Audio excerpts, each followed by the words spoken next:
welcome back guys to my YouTube channel, John Lo Italian.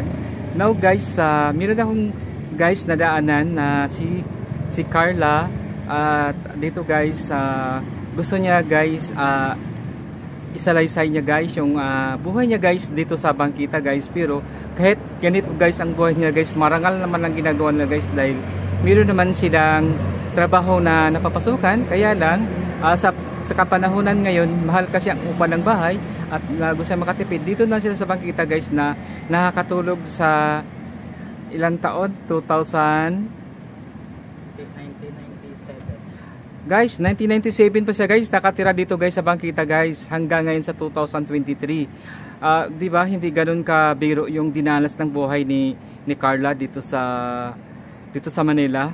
At sila guys ay naghanap buhay ng silang marangal guys, nangangalakal sila guys na mga kahit ano makita na guys na kabuhayan guys na pwede nilang ibenta na pagkakakitaan. At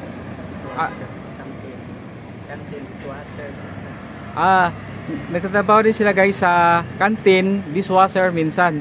Tapos guys dito sila guys na nanirahan sa bangkita hanggang ngayon guys dahil sa kapanahonan na mahal ang bilihin guys. Kailangan nila magtipid dahil wala naman na di naman ganun kalaki ang kinikita nila araw-araw, pero nakakain naman sila ng sapat sa pang-araw-araw na buhay. Kaya lang gusto nila guys na magiging maganda ang buhay na guys. Kung sino mang gustong tumulong kanila ni Carla dito sa bangketa ay mag-message na lang guys dito guys para maibigay natin sa kanilang tulong, or pumunta kayo dito sa likod lang guys ng Paco Park guys dito at pwede yung ibigay ang tulong sa kanila sa kay Carla at maibigay nyo sa buong puso kung ano man ang ginintong puso nyo na gusto nyo ibigay para sa kanila. Thank you so much guys for watching my YouTube channel, John Lo Italian. At pagsalitaan natin guys si Carla ang kanyang totoong buhay. Sige Carl, magsalita ka natin, ikwento mo yung buhay. Nagsimula talaga ako dito pa 1997 sa mga nakaraan. Kasi ayaw ko yung yung tawag ito. Gusto kasi yung maging yung buhay ko. Kaya naglayas-layas ako. Kaya yung wala naman sa pamilya ko problema. Kulang talaga. Parang mahal yung life ko. Kaya dito na ako mas gusto ko sa Lansangan. Ngayon, nabubuhay ko dito sa Lansangan. Pag walang extra sa kantin, mag-dishwasher, pag walang isa sa kantin, ako, magalakal. Basta kung anong marangal na trabaho. Tapos, hanggang ngayon, awa ng Diyos,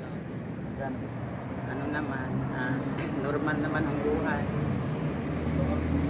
Mula noon, sa Lansangan lang talaga ako nakatira. Kaya, wala akong magawa. Malungkot, masaya rin minsan. Iba't ibang tao ang masalamuhan.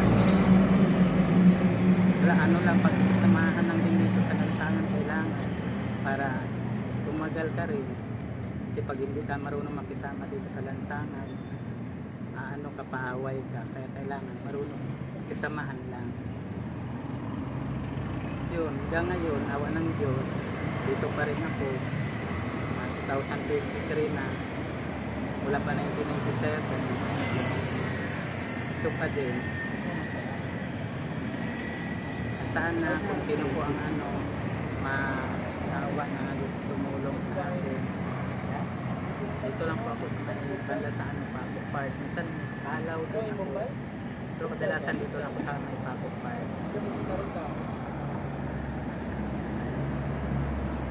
Ayan guys, yung kwento ng buong puso at buong buhay ni Carla dito po sa Lansangan. Sa Lansangan siya nakatira guys, pero huwag natin siyang malitin guys dahil hindi naman siya nanghingi sa ibang tao, kundi naghanap buhay naman din sila kung anong mga hanap buhay na ang mga ginagawa nila. Siya dishwashing sila sa kantin or nangangalakal sila kahit anong mga kalakal na pwedeng ibenta at pagkakitaan. Thank you so much guys for watching my YouTube channel. Thank you Carla sa magandang salaysay sa buong buhay na ikwento mo sa akin, na pinaulakan mo ang aking vlog para sa iyo at mabuhay ka. Thank you so much for watching my YouTube channel, John Lo Italian. Thank you, Carl.